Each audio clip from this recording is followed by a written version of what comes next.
Assalamualaikum warahmatullahi wabarakatuh. Perkenalkan, saya Fira Afriandani dengan NIM 210103110139. Saya berasal dari kelompok 2 bersama dua rekan saya yaitu Regina Sosikirana dan Vicky Octavian Ardi. Kami akan menyampaikan presentasi mengenai sumber belajar yang meliputi pengertian sumber belajar, fungsi sumber belajar, manfaat sumber belajar, dan apa saja jenis-jenis sumber belajar. Untuk materi pertama yang akan saya sampaikan yaitu mengenai pengertian sumber belajar dan fungsi sumber belajar. Yang pertama, pengertian sumber belajar.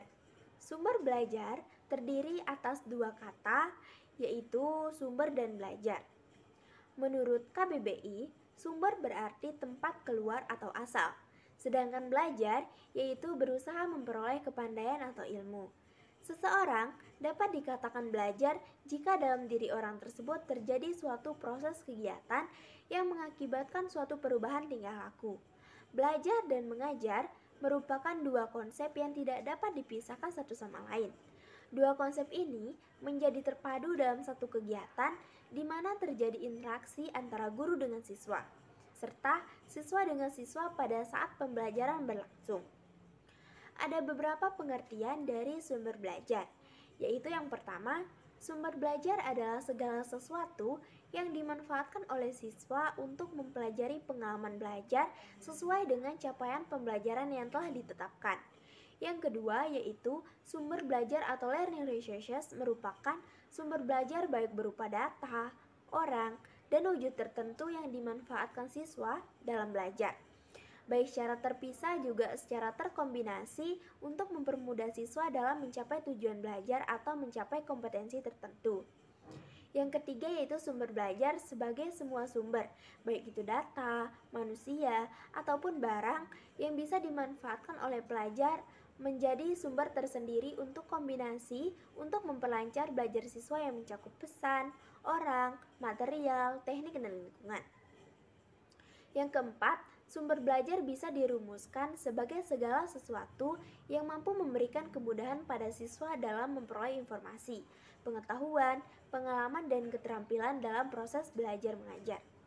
Yang kelima, sumber belajar merupakan segala daya yang digunakan untuk kepentingan pembelajaran secara langsung maupun tidak langsung pada luar diri siswa untuk melengkapi mereka ketika pembelajaran berlangsung. Yang keenam, sumber belajar merupakan sesuatu yang mengandung pesan yang disajikan melalui penggunaan alat atau dirinya sendiri, atau yang dipakai untuk menyampaikan pesan tersimpan pada bahan pelajaran yang akan diberikan. Selain pengertian di atas, ada beberapa pendapat ahli mengenai pengertian sumber belajar. Yang pertama yaitu menurut Ahmad Rohani dan Abu Ahmadi, bahwa sumber belajar adalah guru dan bahan-bahan pelajaran yang berupa buku bacaan ataupun semacamnya. Yang kedua, menurut Rahadi, sumber belajar mempunyai cakupan yang lebih luas daripada media pembelajaran. Sumber belajar bisa berupa pesan, orang, bahan, indera, teknik, latar, ataupun lingkungan. Menurut Association for Education and Communication Technology, sumber belajar adalah semua sumber yang meliputi data, orang, dan bahan yang digunakan oleh peserta didik baik secara sendiri-sendiri maupun dalam bentuk gabungan, biasanya dalam situasi informal untuk memberikan kemudahan belajar. Yang keempat yaitu menurut Center for Educational Research and Innovation, sumber belajar bisa merujuk dari sumber apapun yang dipakai oleh pendidik dan siswa untuk tujuan pembelajaran. Dari banyaknya pengertian sumber belajar, kesimpulan yang saya peroleh yaitu sumber belajar adalah segala sesuatu yang dapat dijadikan sebagai acuan, referensi, ataupun rujukan dalam pembelajaran, baik itu berupa orang, material, teknik, maupun lingkungan. Kemudian, fungsi dari sumber belajar itu sendiri. Fungsi utama sumber belajar adalah untuk mempermudah aktivitas belajar dan meningkatkan kinerja dalam konteks pedagogi pengajaran dan pembelajaran. Dalam pembelajaran, sumber belajar memberikan kesempatan untuk mendapatkan pengetahuan dan memperkaya anak dengan menggunakan berbagai alat, misalnya buku, narasumber, tempat, dan semua hal yang dapat menambah pengetahuan anak. Adapun fungsi lainnya yaitu yang pertama, meningkatkan produktivitas pembelajaran dengan cara meningkatkan kecepatan belajar supaya siswa dapat memanfaatkan waktu dengan sangat baik. Kemudian yang kedua yaitu memberikan kemungkinan pembelajaran yang sifatnya lebih individual. Misalnya, menghilangkan sifat kaku guru dalam mengajar dan memberikan kesempatan kepada siswa untuk berkembang dengan cara memberikan mereka kebebasan berpendapat. Kemudian yang ketiga yaitu memberikan dasar yang lebih ilmiah terhadap pembelajaran dengan cara merancang program belajar yang sistematis dan mengembangkan bahan ajar yang kreatif berdasarkan penelitian. Yang keempat yaitu lebih memanfaatkan pembelajaran dengan cara memperbarui sumber belajar dan menyajikan pembelajaran dengan cara yang menarik. Yang kelima, memungkinkan belajar secara seketika dengan cara memberikan pelajaran secara langsung, misalnya dengan memberikan contoh yang mudah dipahami oleh siswa. Yang keenam, yaitu memungkinkan penyajian pembelajaran yang lebih luas dengan menyajikan informasi yang mampu menembus batas geografis. Seperti contohnya dengan penerapan pembelajaran berbasis komputer dan e-learning di sekolah. Nah demikian materi yang dapat saya sampaikan. Untuk materi selanjutnya akan disampaikan oleh rekan saya. Sekian dan terima kasih.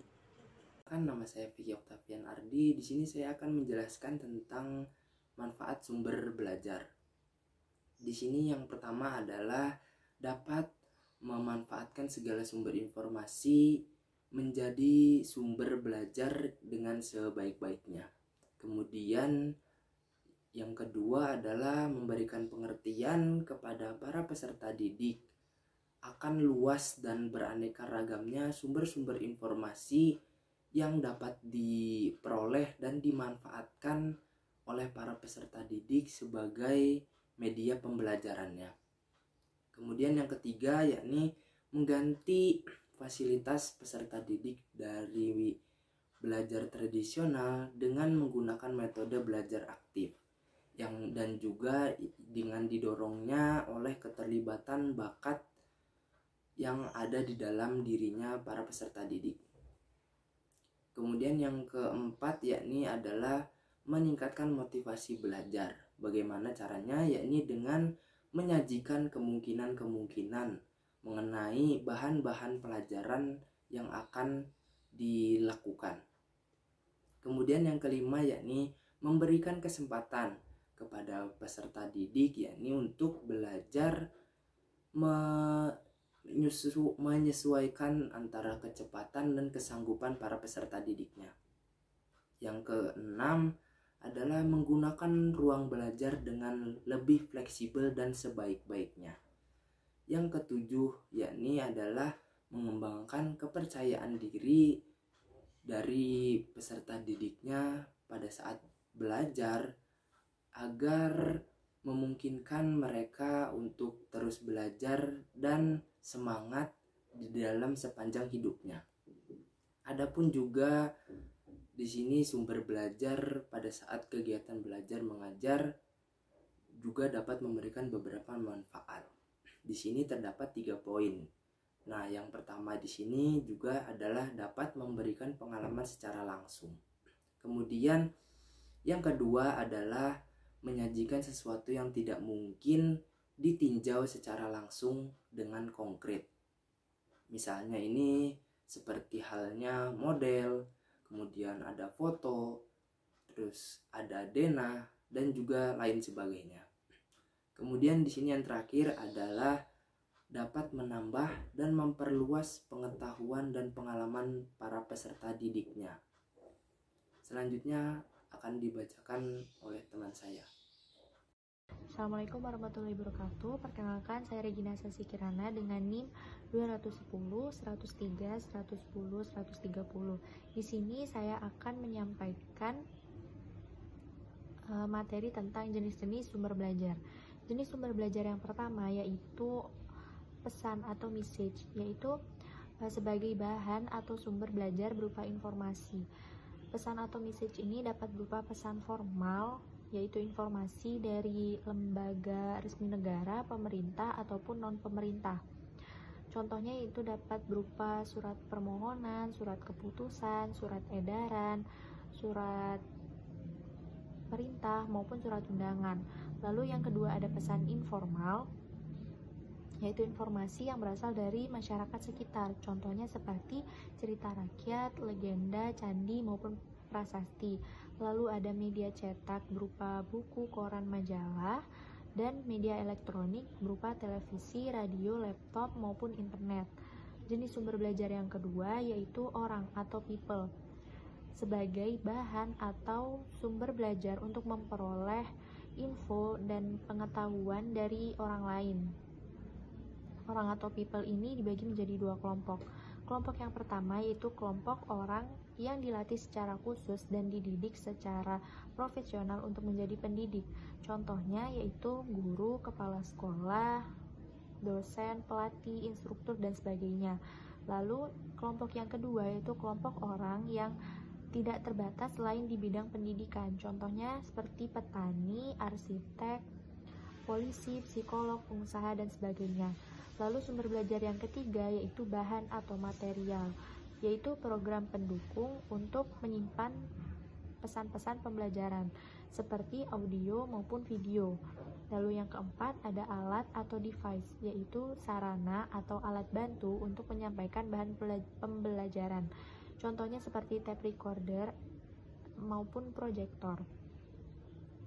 Lalu yang kelima ada metode atau metode, yaitu langkah-langkah yang digunakan dalam pembelajaran seperti pemberian materi kepada siswa untuk mencapai tujuan pembelajaran yang diharapkan.